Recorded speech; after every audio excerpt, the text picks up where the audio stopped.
universal money in this case. And so they build it. They build it from the bottom up.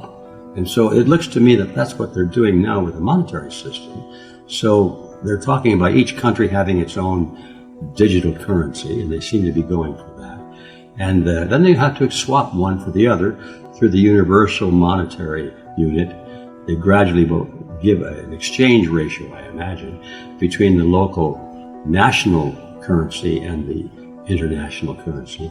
And finally, they just give up and say, no, we'll get rid of the national currencies completely, and we'll have an international currency, and it's just be one. I think that's their goal. If I were sitting at their board of directors table, that would be my goal, because I know what is it they're after. Is it that they're after more money, or are they after control over humans and so forth? That's a good question, because if you get that one wrong, it's pretty hard to predict what they're going to do. And I think they're after control over human beings, and money is merely a means of achieving that. It's hard to get your head around that, because right now, money is power. Because if you have money, you have power over other human beings, because you can pay for them. And if you can deny them money and so forth, you can give them the carrot and stick treatment. But when you're in a system where money has been removed from the equation, then the thing that is used to replace money becomes the point of power, and that would be this international monetary unit. And if all nations had to abide by using the same unit, then a decision made by, let's say, a local tyranny in one nation would be applied around the world, and that person would have no place to go. They couldn't escape to another country. They couldn't get their authority and their autonomy back by merely taking their savings and putting it into a different currency from another country. All the options of escape that we now enjoy would be gone. So I think the answer to that question of what it is that they really are trying to achieve, it's the control over human beings. And in the past, meaning at the present time still, that control is achieved by money. But they're working toward a point where money has been removed from, money as we think of it has been removed from the equation, and now it's just units. And we'll be living, as I see it at least, in what we might call a universal military society. Now, anybody that's been in the military and understands that, because if you go in as a buck private, you don't get much money. You have a few dollars a month that you can go down to the shop, the camp store, and buy a beer or something like that. But you get all your clothes, you get your medical care, you get your shelter. You know, everything you need really is all provided for you.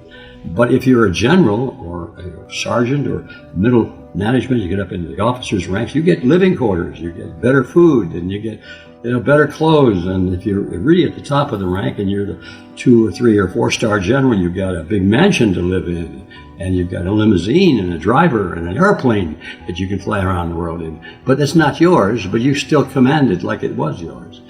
The end result is the same. It's those at the top ruling those at the bottom. But the mechanism by which it is achieved, or will be achieved if they accomplish this change to digital currencies, will be a little bit different. And it will not be the old classic style of he who has the most money.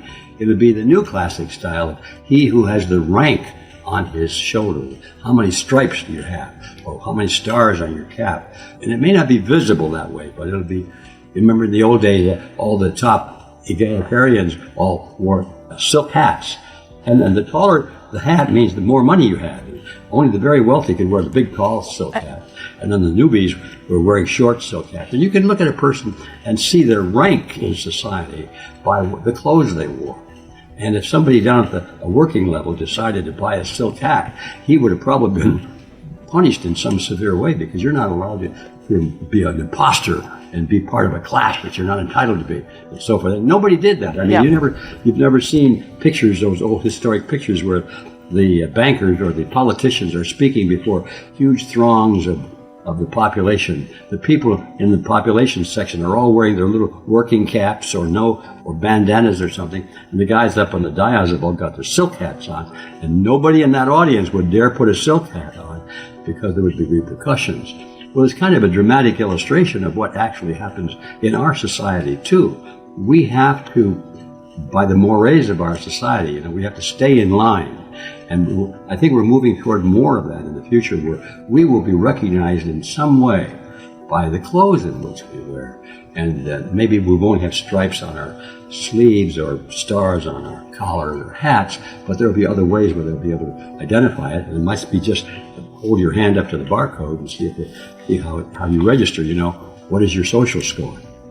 The power, as I see it, comes from those who are the most influential in international banking. That's where the money comes from. And even in our present day, still, money is the essence of power.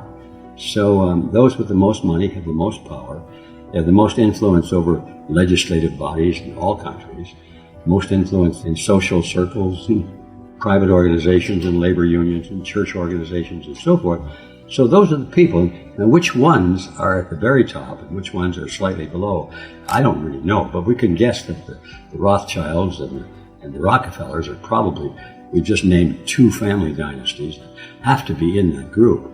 Now, once you get out of the obvious center like that, it's hard to say. Because there are a lot of people with a lot of money, like George Soros, for example, is always spending huge amounts of money to finance these revolutionary groups around the world that topple governments.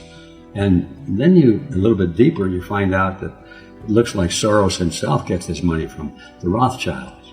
So it's one of those games. It reminds me when I was doing my research on the Federal Reserve System, that J.P. Morgan, who was considered to be one of the most wealthy and more powerful figures in America, really J.P. Morgan's money was the Rothschild money. And when all the other banks in America were collapsing during the Great Depression, the Rothschilds bailed out J.P. Morgan. And Morgan became kind of a surrogate for Rothschild, who always preferred to do business through the names of other firms rather than their own, because they knew that there was a lot of anti-Semitism in the world. And a lot of people didn't want to deal with the Jewish bankers, is how they phrased it. And so they hired, in a way, they captured people like J.P. Morgan, who had a reputation, by the way, of being anti-Semitic.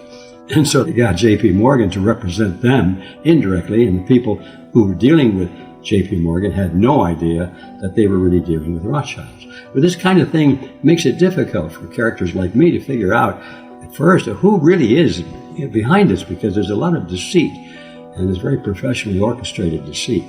But we can tell that these names come from the banking families. I would say that's a pretty easy guess. But which ones, I don't see where it makes too much difference, because we're not going to treat them any different anyway. We just have to know that the mechanisms that they use, like central banking and fractional reserve banking and so forth, those mechanisms have to be abolished. And then it makes no difference who has that money, because they won't be able to continue their scam. Found this video insightful? Hit subscribe, turn the bell on, smash that thumbs up, and dive into the links in the description below. Join our vibrant community to ensure you never miss a video. Your generous support fuels our passion. Thank you for watching. We love you.